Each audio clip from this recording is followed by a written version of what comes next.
الحمدللہ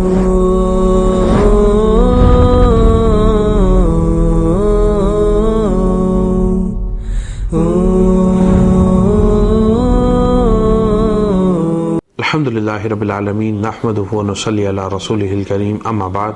فاعوذ باللہ من الشیطان الرجیم بسم اللہ الرحمن الرحیم قال اللہ عز وجل فی القرآن الکریم و فی الفرقان المجید واذکروا اللہ کثیرا لعلکم تفلحون آمنت باللہ صدق اللہ العلی العظیم۔ محترم خواتین و حضرات، جس طرح آپ کے علم میں ہے کہ ڈی بی ایف سیرت ریسرچ سینٹر کی طرف سے ہم بیک وقت دو مختلف محاذوں کے اوپر کام کر رہے ہیں۔ ایک محاذ تو وہ ہے جو کہ انسائکلوپیڈیا کا محاذ ہے اور جس کے مختلف ایپیسوڈز ویڈیو ریکارڈنگز کی صورت میں آپ دیکھ رہے ہیں، اور دوسرا اس کے ساتھ ہم مختلف موضوعات کو آپ کی خدمت میں لے کر آتے ہیں جس میں دور حاضر سے متعلقہ موضوعات بھی ہوتے ہیں اور حضرت انسان کی زندگی سے متعلقہ روزمرہ کے جو زندہ معاملات ہیں اس سے متعلق بھی ہم گفتگو آپ کی خدمت میں کرتے رہتے ہیں۔ آج کا جو ہمارا موضوع ہے وہ ایسے ہی ایک اہم ترین موضوع ہے، اور وہ موضوع ہے حضرت انسان کی کامیابی اور فلاح و نجات کا طریقہ۔ دور حاضر میں ہم دیکھتے ہیں، آپ کسی شخص کو اٹھا کر دیکھ لیں، وہ امیر ہو یا غریب ہو، حاکم ہو یا محکوم ہو، عالم ہو یا غیر عالم ہو، مرد ہو یا عورت ہو، چھوٹا ہو یا بڑا ہو، الغرض کسی بھی طبقہ انسانی سے تعلق رکھتا ہو اور کسی بھی مکتبہ فکر اور سوچ سے تعلق رکھتا ہو، آج ہمیں وہ سارے کے سارے انسان پریشان نظر آتے ہیں۔ اس کی وجہ کیا ہے؟ ایک سوال یہ ہر انسان کے ذہن میں ہے کہ یا اللہ، تو نے یہ جو اپنی مخلوق بنائی ہے، یہ ساری کی ساری مخلوق پریشان ہے۔ وہ سیاستدان ہو تو بھی پریشان ہے، وہ ایک عام انسان ہو وہ بھی پریشان ہے، سویلین ہے تو وہ بھی پریشان ہے، فورسز سے متعلقہ شخص ہے وہ بھی پریشان ہے۔ الغرض اپنی ذاتی زندگی کے اندر ہر شخص پریشان ہی پریشان ہمیں نظر آ رہا ہے۔ اس کی وجہ کیا ہے؟ قرآن حکیم سے ہم جب یہ سوال پوچھتے ہیں کہ یا اللہ، ہم کو کوئی ایسا نسخہ بتا، ہم کو کوئی ایسا طریقہ کار بتا، ہم کو کوئی ایسی تدبیر بتا اور ایسی کوئی رہنمائی فرما کہ جس کو اختیار کرنے کے بعد ہم اپنی پریشانیوں دکھوں سے نجات کو حاصل کر سکیں، تو قرآن کریم ہماری رہنمائی فرما رہا ہے ان الفاظ کے ساتھ کہ وَاذْكُرُوا اللَّهَ كَثِيرًا لَعَلَّكُمْ تُفْلِحُونَ، اور تم اللہ کا ذکر کثرت سے کرو تاکہ تم فلاح پا جاؤ۔ میرے عزیزو دوستوں، حضرت انسان کی کامیابی اور حضرت انسان کی ترقی اور حضرت انسان کی فلاح کا جو طریقہ کار قرآن بیان کر رہا ہے، وہ مال کا حاصل کرنا نہیں ہے، وہ دھن دولت کا حاصل کرنا نہیں ہے، وہ دنیا کی عزت، جاہ و منصب،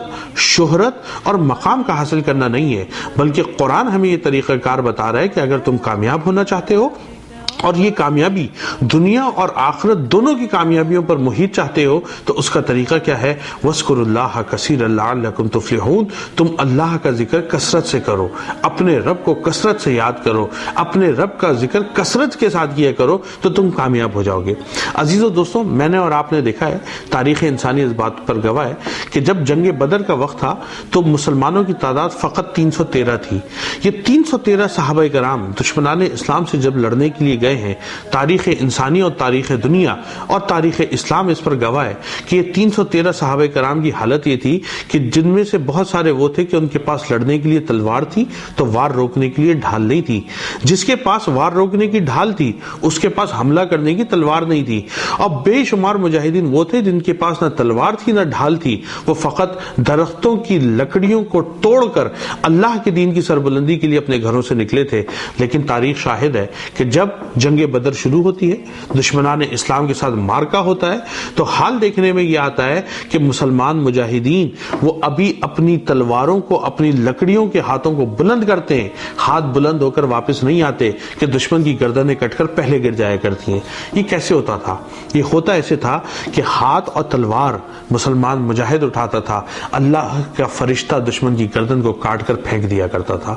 لڑتے مسلمان تھے لیکن مدد و نصرت اللہ کی طرف سے آتی تھی۔ کیوں ہوتا تھا؟ یہ اس لیے ہوتا تھا کہ وہ مسلمان اللہ کے ذاکر تھے۔ علامہ اقبال نے یہ تو فرمایا تھا کہ فضائے بدر پیدا کر فرشتے تیری نصرت کو، اتر سکتے ہیں گردوں سے قطار اندر قطار اب بھی، کہ تم فقط وہ فضائے بدر پیدا کرو، صحابہ کرام والا ذوق، صحابہ کرام والا شوق، صحابہ کرام والا جذبہ، صحابہ کرام والا دین سے محبت کا اظہار تم اپنے اندر پیدا کر لو، اللہ کے فرشتے